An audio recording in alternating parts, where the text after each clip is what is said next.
Bonjour et bienvenue à bord des bateaux d'Interrive. Je vous propose aujourd'hui une visite guidée de notre fleuve la Garonne, en départ du pont de Pierre. Ici, il y avait déjà un ancien port dans l'Antiquité. Lorsque le lieutenant de César, Marcus Licinius Crassus, bâtit les Aquitains en 56 avant Jésus-Christ, un peuple mêlant des Celtes et des Ibères vivait déjà dans un petit village qui va devenir une cité romaine de 20 000 habitants. Les Romains transforment le petit village en ville, construisant des routes et des bâtiments publics, amphithéâtres, oléoducs, bains publics, places de marché et plus tard des fortifications pour faire face aux invasions barbares. Ils y apportent également la vigne et le commerce du vin. Nous faisons route en face de vous vers le quai Richelieu. Non loin de l'office du tourisme se situait l'entrée du port de l'antique cité romaine nommée Burdigala. C'est l'ancien nom de notre ville qui peut être traduite par cité dans les marais dans le patois local de l'époque. Une ancienne rivière, la Devèze, débouchait ici et servait d'abri aux navires, celtes, bretons, grecs et ibères, pour le commerce du vaste empire romain qui s'étendait de l'Angleterre à l'Égypte à son apogée. Le port était alors à l'intérieur de la ville actuelle. Les bateaux transportaient de l'étain et de la céramique, du blé, du cuivre d'Espagne, des produits méditerranéens et du vin. Au IIIe siècle, la ville de Bordeaux s'est fortifiée. Le port intérieur reste accessible par un chenal, mais commence à se remplir de sable et de vases. Ce port intérieur va progressivement s'envaser, et s'ensabler poussant la ville à le déplacer le long des berges de la Garonne durant le Moyen Âge. Vous avez remarqué la couleur de l'eau. Cette argile qui donne à l'eau une couleur marron provient de l'érosion des roches des Pyrénées amenée par l'eau qui vient se déposer et qui a formé le grand marais sur lequel notre ville s'est construite. À cette accumulation d'argile s'ajoutent de grandes quantités de sable venues de la mer. En effet, l'eau de mer remonte vers la ville pendant les marées montantes. Remarquez-vous le sens du courant actuellement. Si le courant se dirige vers le pont de Pierre, c'est que la marée monte. Si le courant se dirige vers le pont Chabandelmas, c'est que le courant descend. Si vous ne parvenez pas à trouver le sens du courant, regardez comment le capitaine du bateau fait sa manœuvre. Généralement, il fait son arrivée contre le courant. Nous arrivons à Quinconce, attention à l'écart entre le bateau et le ponton à la descente. L'équipage vous souhaite une bonne journée. S'il te plaît, regarde le plan avant de venir ici. Mais viens 3 minutes avant, si tu veux qu'on soit pas parti. J'ai 70 passagers et 3 minutes pour embarquer. Si je réponds à tout le monde, on reste sur le quai. À chaque arrêt c'est la même chose, les gens me demandent quelque chose. C'est où qu'ils doivent aller, moi j'en sais rien, c'est leur trajet. S'il te plaît regarde le plan avant de venir ici. Mais viens 3 minutes avant, si tu veux qu'on soit pas parti. Pas parti.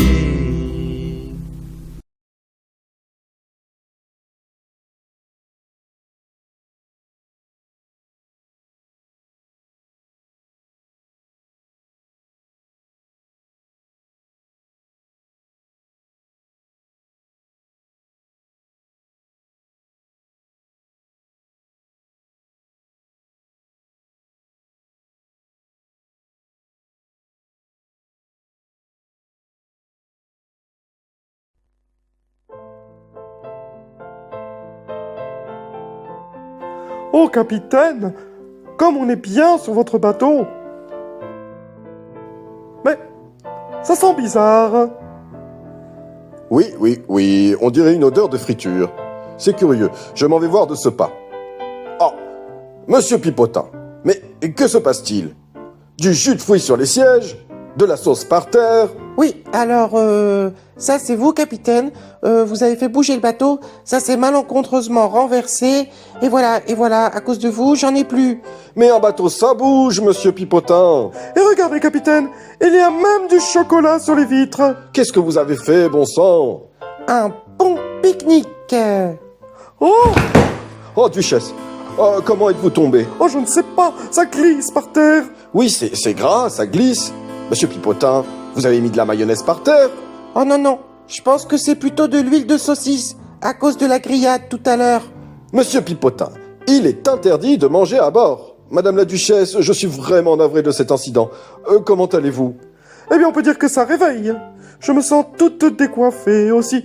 Oh, mon ongle, je crois que un peu de vernis est parti. Et ça, capitaine, ça, c'est inadmissible. Oh là là, mon ventre me fait mal. Oh, et puis ça bouge un peu, je crois que j'ai envie de vomir. Mettez la tête au-dessus de l'eau, monsieur Pipotin. Oh, capitaine, merci. L'air frais, le vent, ça me fait du bien.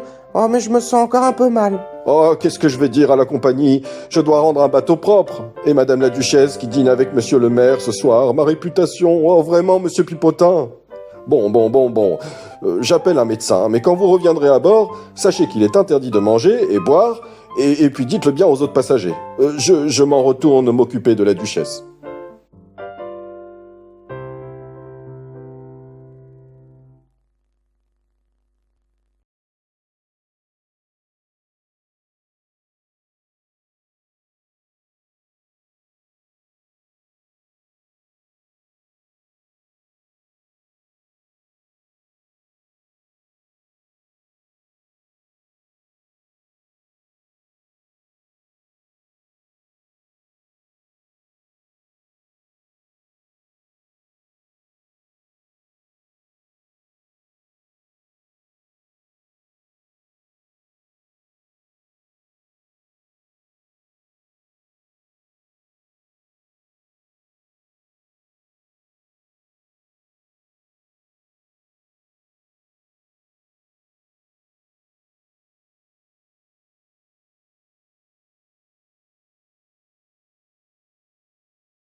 Lors de notre précédente traversée, nous avons vu que l'ancien port antique était situé dans la ville de Bordeaux, mais il a été recouvert par du sable et de la vase.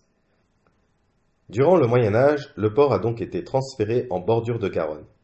C'est la naissance du port de la Lune. Cette appellation vient de la forme du fleuve, à cet endroit, dont les remous dans le virage dessinent sur le plan d'eau une forme de croissant de lune. Le port de la Lune se développe principalement pendant la domination anglaise. Le mariage d'Aliénor d'Aquitaine avec Henri Plantagenet en 1152 rattache l'Aquitaine au royaume d'Angleterre pendant 3 siècles. Les navires permettent d'exporter le vin de Bordeaux et on importe des draps et du blé d'Angleterre. En raison des guerres et des pillages, les routes fluviales et maritimes sont plus sûres que les routes terrestres durant le Moyen Âge et les navires de Bordeaux permettent des échanges avec l'Espagne, la Bretagne et l'Angleterre. Avec les Anglais, le commerce est florissant pour la ville et les Bordelais combattent avec les Anglais jusqu'à la fin de la guerre de Cent Ans.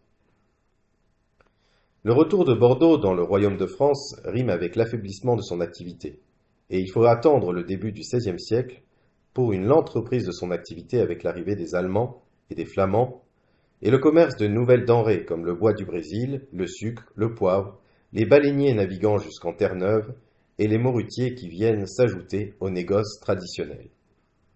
Au même moment, l'essor de l'activité fluviale permet l'acheminement de produits du Languedoc, du Quercy ou encore de l'Aveyron jusqu'en amont du Pont-de-Pierre.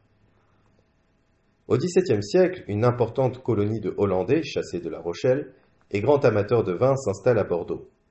Ils ajouteront le soufre dans le processus de fabrication du vin, ce qui permet le vieillissement du vin et la facilitation de son transport. Le clairet bordelais devient le vin rouge d'aujourd'hui. En 1650, les navires hollandais transportent les 2/3 des exportations de vin. Les navires hollandais étaient stationnés le long des Chartrons sur la rive en face. Le nom du quartier Chartron vient de l'ancien couvent des Chartreux. Nous arrivons à Darwin, attention à la descente et à bientôt. Mesdames et messieurs, parfois, nous sommes limités en chargement de vélos, de poussettes, de personnes à bord. Alors s'il vous plaît, ne vous méprenez pas si un jour, on vous refuse l'accès. S'il n'y a plus de place à bord, c'est pas parce qu'on n'aime pas tes bottes, ni parce qu'on ne veut pas de tes bottes. Si tu penses qu'on a tort, avant d'entrer en transe, viens voir les papiers de notre assurance. Il n'y a plus de place à bord, parce qu'il n'y a pas assez de gilets. Plus de place parce qu'on va manquer de stabilité. Si on veut pas couler, si on veut pas se noyer, On n'est pas assuré pour plus de 70 passagers. Hop, hop. Y a plus de place. Hop, hop. Y a plus de place à bord.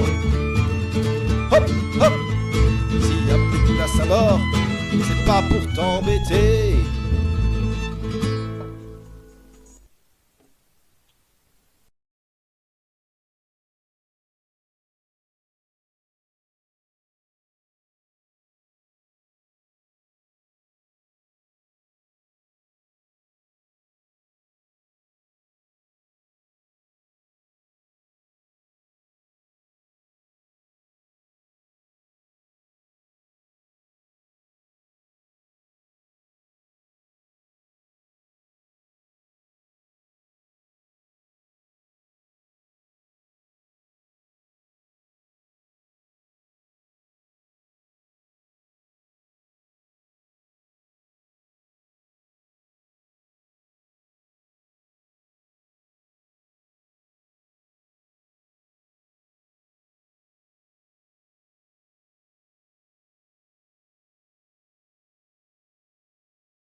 Allez, capitaine, plus vite! Ah, monsieur Pipotin, mais qu'est-ce que vous faites dans le poste de pilotage? Ah non, pas ce bouton, non! Youpi! Arrêtez, monsieur Pipotin, non, pas la direction! Oh, capitaine, que se passe-t-il? C'est affreux. Nous allons droit sur l'autre navire. Ah, ne vous inquiétez pas, Duchesse, je maîtrise la situation. Monsieur Pipotin, lâchez tout de suite ses commandes. Regardez, capitaine, je suis un super pilote. Oh là là, oups! L'autre bateau se rapproche un peu vite quand même, hein? C'est vous qui faites des bêtises, monsieur Pipotin.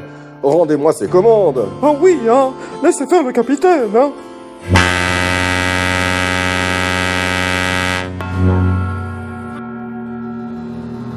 Ouh, bah dis donc, la chape est belle, hein? Oh, monsieur le capitaine, vous êtes tellement fort. Monsieur Pipotin, il y a des espaces réservés à l'équipage à bord. Comme le poste de pilotage? Oui, voilà, le poste de pilotage et l'espace du matelotage à droite et à gauche de la cabine. Ah, et pourquoi ça? Mais parce que ça gêne la visibilité et les manœuvres. Comment je fais, moi, pour voir ce que mon matelot fait si vous vous mettez devant comme ça? Et comment lui, il fait pour se déplacer et faire son nœud s'il y a du monde partout autour?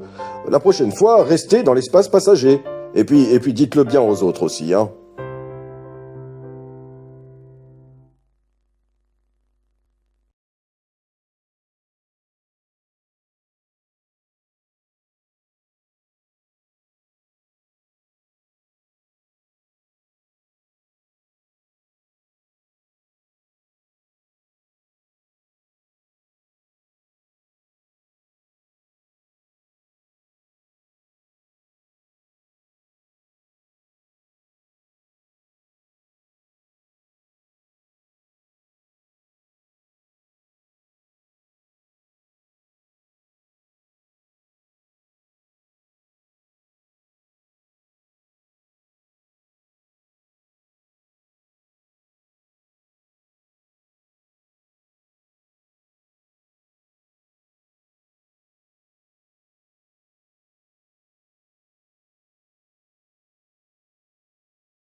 Au XVIIe siècle, le port de Bordeaux se consacre tardivement mais avec succès au commerce colonial. Si le commerce triangulaire ne représente que 5% de son activité, il est le premier port de France en commerce de droiture et le plus grand bénéficiaire de ce commerce. Dans le commerce triangulaire, les navires partent d'Europe vers l'Afrique pour acheter des esclaves. Ils acheminent les esclaves ensuite vers les colonies pour les revendre aux grandes exploitations et charger les navires de cargaisons de coton, sucre, cacao, café, indigo. Ils reviennent enfin en Europe où ils écoulent leurs marchandises. Mais dans le commerce de droiture, les navires partent de Bordeaux et vont directement dans les colonies échanger des marchandises européennes contre des produits coloniaux. Ce trafic est moins risqué et plus lucratif que le commerce triangulaire. Mais ce sont donc bien des marchandises produites par des esclaves qui transitent par le port de Bordeaux. D'autre part, sur les 11 millions de déportés africains, 150 000 seront déportés par 508 expéditions en départ du port de Bordeaux. La Révolution française et la révolte des esclaves de Saint-Domingue marquent un arrêt brutal au développement exponentiel du port de Bordeaux. Prochain arrêt, les hangars, terminus. La descente de tous les passagers est obligatoire.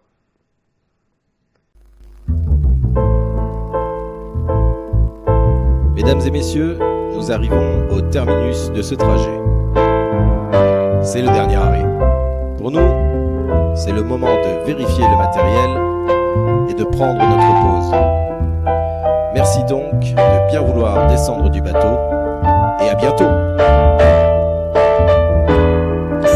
Dernier arrêt, les gars, faut se quitter. On en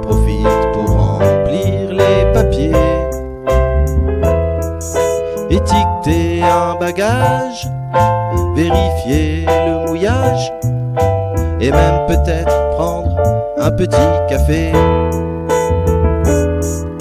Vigie pirate oblige, faut tout vider. Descends sinon tu seras pas validé. On recompte tous les gens, et pour les revenants, passer derrière les nouveaux arrivants. Dernier arrêt pour bien se préparer. Contrôle des appareils, coup de balai.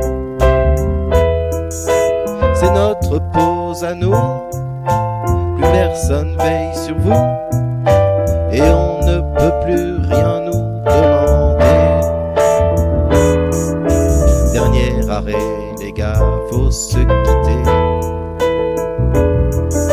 On en profite pour remplir les papiers,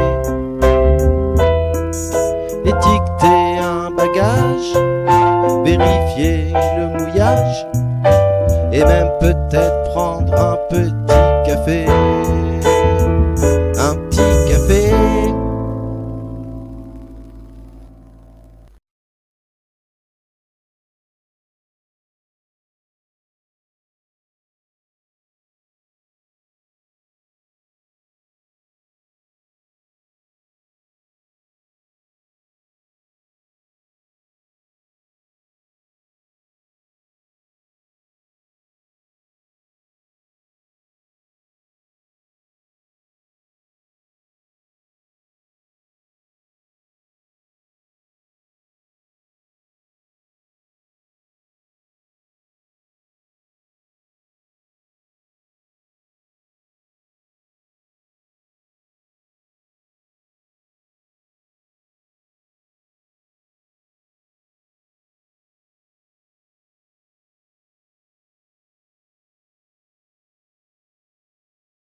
Sachez que les quais que vous venez d'arpenter pour accéder au navire n'ont pas toujours ressemblé à ça. Pendant très longtemps, les bateaux viennent décharger leur cargaison dans la boue en utilisant des passerelles et des installations de fortune en bois. Ce n'est qu'à son apogée, au milieu du XVIIIe siècle, avec notamment Tourny, que l'architecture de Bordeaux se tourne vers la Garonne. Les quais sont aménagés, mais ils ne ressemblent alors pas à ce qu'ils sont actuellement non plus. Ce sont des quais pavés, en pente, permettant le transfert des marchandises et l'échouement des embarcations. Les belles façades en arrière-plan datent de la même période. La place Royale, avec à l'époque une statue de Louis XV, et la porte de Bourgogne aussi. Ce sont alors les habitations des riches armateurs bénéficiant du commerce colonial. À la place des hangars actuels construits dans les années 1920, étaient déchargées les denrées coloniales des grands navires qui mettaient l'ancre au milieu du fleuve avant de transborder les marchandises sur de plus petits bateaux. La transformation en quais verticaux n'intervient qu'au milieu du XIXe siècle et se poursuit dans la première moitié du XXe. Avec le développement moderne, les bateaux deviennent de plus en plus grands et de plus en plus nombreux.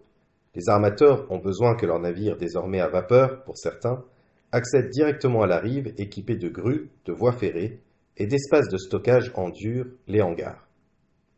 Arrêt Darwin, soyez prudent en débarquant du navire et merci de votre visite. Michel s'en fout de nous.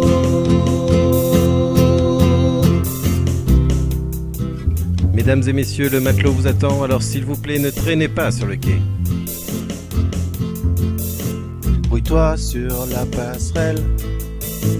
Arrête avec ton tel, pense que le matelot t'attend pour faire passer les gens.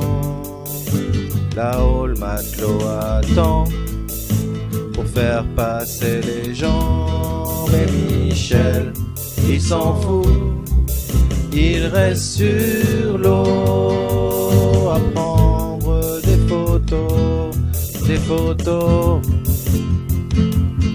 Oui Michel, il s'en fout, il reste sur l'eau à regarder les bateaux. Brouille-toi sur la passerelle.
Ah, mais vraiment, quelle belle journée pour naviguer sur l'eau, capitaine. Exactement, Duchesse. Pression 1035 hectopascales. Temps anticyclonique, ma chère. Aucune couverture nuageuse. Légère brise thermique et mer belle. Vous entendez ce drôle de bruit, capitaine?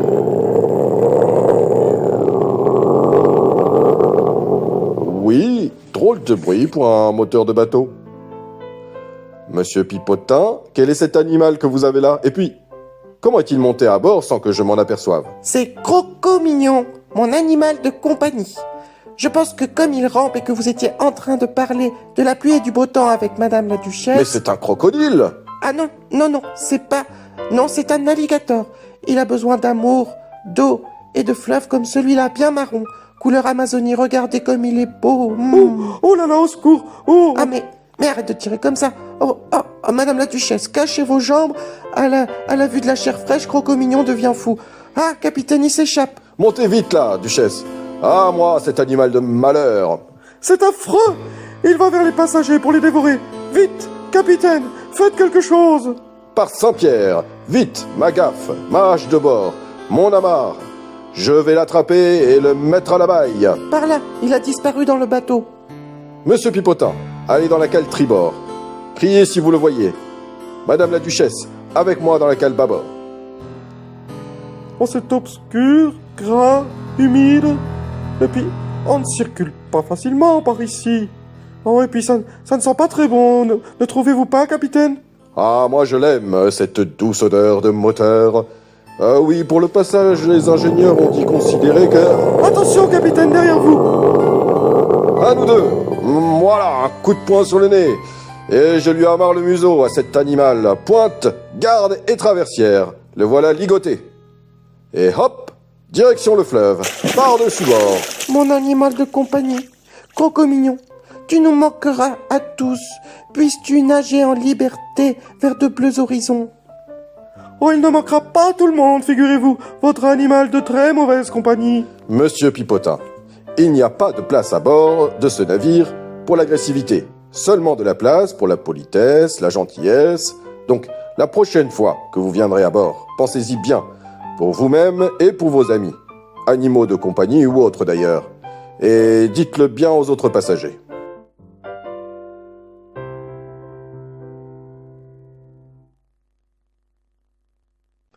Vous embarquez ici à Darwin, situé rive gauche. On appelle rive droite la rive qui est à droite du navire et rive gauche celle qui est à gauche du navire lorsqu'il descend le cours d'eau vers la mer. C'est important que je vous dise ça parce que là, on remonte le fleuve, donc la rive droite est à gauche et la rive gauche est à droite. Au passage, il est possible, selon l'heure du jour, que le courant du fleuve nous pousse si la marée est montante malgré que l'on soit en train de remonter le fleuve. Face au navire, et notamment légèrement décalé sur la gauche, c'est-à-dire à bâbord, se trouve une bouée rouge surmontée d'un cylindre rouge. Cette balise indique aux navires qu'ils ne doivent pas passer entre la rive droite, qui est donc à gauche, et cette marque. Il y a sous l'eau 3 ou 4 épaves de navires coulés pendant la Seconde Guerre mondiale par les Allemands. Pour éviter l'invasion ennemie par le fleuve, les Allemands ont coulé de nombreux navires.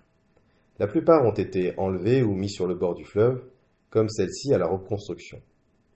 On ne les enlève pas car elles servent aujourd'hui à retenir le sable et la vase. Si vous observez le fleuve, vous constaterez qu'il ne semble pas y avoir beaucoup de poissons. Et pourtant, il y a des silures, des poissons-chats, des saumons atlantiques, des anguilles, des carpes, des brochets, et aussi des petites crevettes blanches. D'ailleurs, certains les pêchent avec des filets. Il y a sur la Garonne parfois de petites cabanes de pêcheurs sur pilotis, appelés carlets, qui pêchent la crevette blanche. À tribord, la place des Quinconces, qui était autrefois occupée par le château Trompette, construit par Charles VII après la guerre de 100 ans, qui mettra fin à 300 ans d'occupation anglaise. Cette forteresse est en fait construite surtout pour contrôler les Bordelais qui soutiennent les Anglais.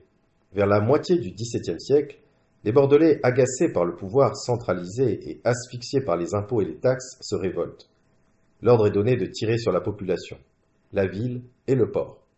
La population se rebelle et détruit le château, mais l'insurrection est finalement matée et le château est reconstruit aux frais des Bordelais. Avec l'enrichissement colonial au XVIIIe siècle, la forteresse militaire n'a plus d'utilité et freine le développement urbain. La ville obtient que l'ouvrage impopulaire soit détruit et transformé en place publique pour des manifestations comme des concerts, foires, spectacles, expositions, brocantes, qui ont toujours lieu aujourd'hui. Nous arrivons à Quinconces, proche également du Miroir d'eau et de la place de la Bourse, anciennement place royale construite par Tourny lors de l'apogée de la ville au XVIIIe siècle. Nous vous souhaitons une agréable fin de journée et nous vous prions d'être vigilants lors de votre passage sur le quai. Mesdames et messieurs, le mieux c'est d'acheter un titre de transport avant de monter à bord. Oui, le matelot peut vous en vendre un en dépannage, mais il doit d'abord s'occuper de la manœuvre et de la sécurité. Si tu vas au tabac, c'est prix mini. Si tu vas sur l'appli, c'est prix mini. Mais si tu veux payer le prix fort, achète ici avec la taxe de bord. Le matelot est très occupé au nœud à la sécurité. Attends longtemps qu'il est fini, ou bien mais oui, mais télécharge l'appli. Le mieux c'est d'avoir anticipé. Y a des bornes à chaque arrêt de tramway. Le prix normal c'est là-bas, et le prix fort c'est ici, alors télécharge l'appli.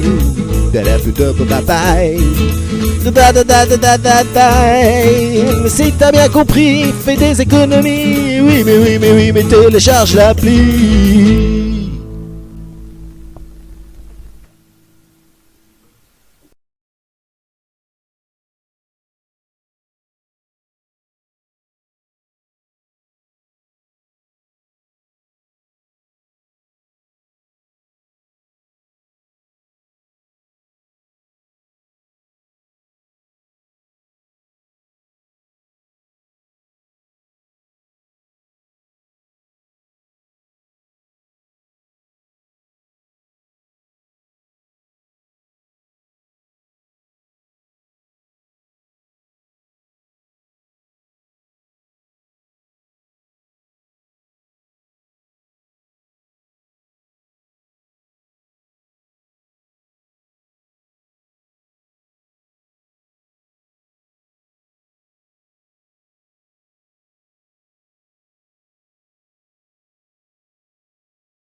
quelle belle journée!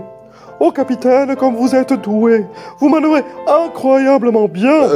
Oui, merci, Duchesse. Youhou, capitaine. Ah, mais que se passe-t-il? Capitaine, il semble qu'il y ait un énergumène qui fait le pitre sur la barrière de sécurité de votre navire. Je m'en vais voir immédiatement.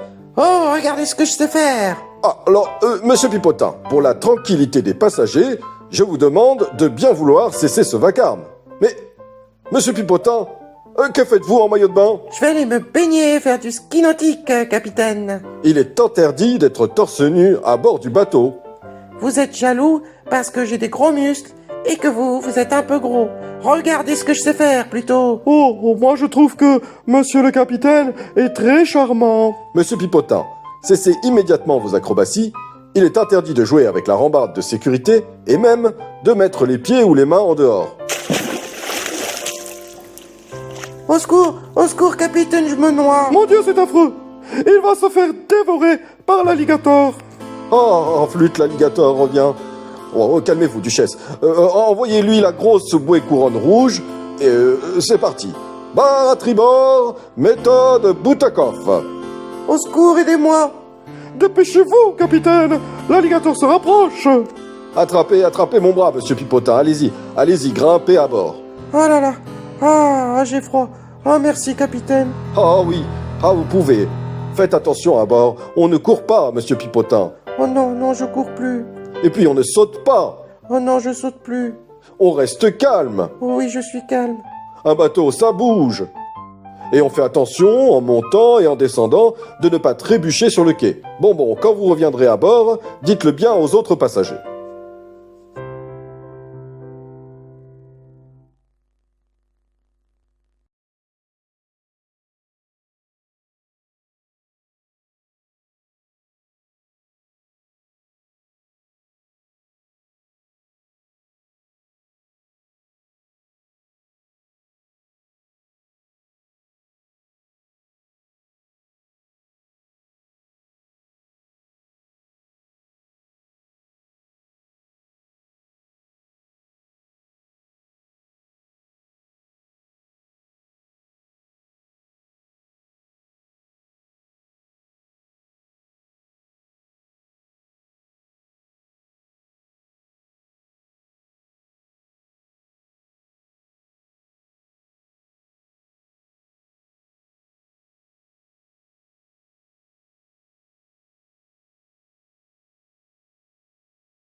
La Garonne vient des Pyrénées, tandis que la Dordogne prend sa source dans le Massif central. Les deux fleuves se rejoignent en aval pour former l'estuaire de la Gironde qui se jette dans l'océan Atlantique. La ville de Bordeaux est construite sur la rive gauche de la Garonne et pendant très longtemps, la traversée du fleuve n'est possible qu'en bateau. La construction d'un pont est un défi qui ne sera relevé qu'au milieu du XIXe siècle sous le Premier Empire. En effet, le fleuve est large et le courant est fort car soumis aux marées qui imposent un flux et un reflux permanents. Ainsi, en 1775, le créateur de l'École nationale des ponts et chaussées considère impossible la création d'un pont, et lorsqu'on proposa au gouverneur de la région de poser la première pierre, il répondit qu'il préférerait poser la dernière. Il faut attendre l'arrivée de Napoléon Bonaparte, soucieux de faciliter le mouvement de ses troupes vers l'Espagne, qui décide de financer les travaux à hauteur de 350 000 francs d'époque, pour une estimation de 400 000 francs, laissant le reste à la charge de la ville. La facture finale s'élèvera en fait à plus de 8 millions de francs. Les travaux commencent en 1810 et s'achèvent en 1822, ce qui est très long, car les ingénieurs doivent faire face à de nombreux obstacles. Il y a 17 arches. Une légende urbaine raconte que cela correspond aux 17 lettres que forme le nom Napoléon Bonaparte. Mais cette légende est fausse. Le pont devait avoir 19 arches, et ce sont pour des raisons budgétaires que seules 17 ont été construites. Nous arrivons à Bastide.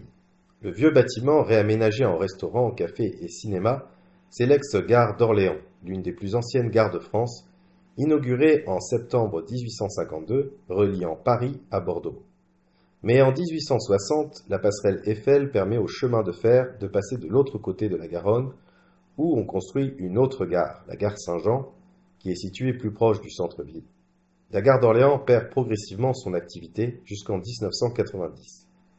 Nous arrivons au terminus de la ligne.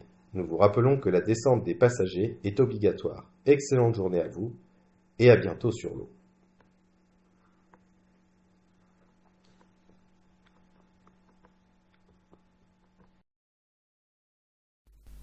C'est l'heure de la relève. Me voici affrété, paré sur le quai, prêt à prendre la barre quand le soleil se lève. Embarqué à bord de nouveaux passagers.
C'est l'heure de la relève.